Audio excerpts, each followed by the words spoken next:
দিতে হবে, মানুষকে দিতে হবে, না নাইলে সংগ্রাম।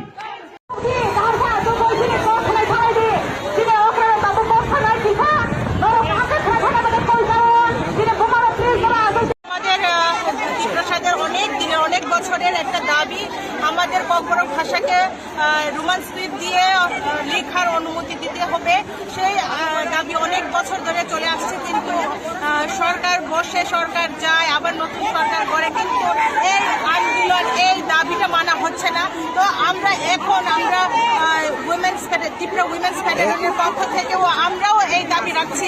আমরাও অনেক আন্দোলন করেছি। আজকে আমরা রাজভবন অভিযানে এসেছি। আমরা মহামহিম রাজ্যপালের কাছে আমাদের এই দাবি আমরা পেশ করব।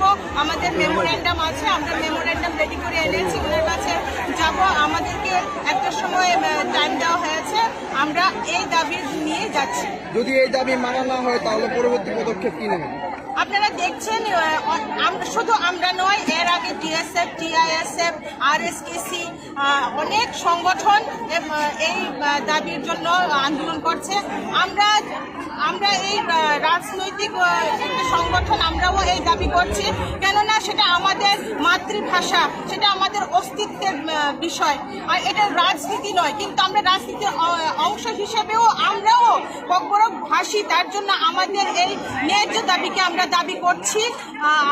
আমরা আমাদের রাজ্যপালের কাছে, রাজ্য সরকারের কাছে আমরা দাবি রাখছি। এই দাবি যদি না মানা হয় তাহলে আমরা আরো আন্দোলন করব। আমরা সব ককবরক ভাষী একত্র হয়ে আমরা আন্দোলনে নেমে যাব।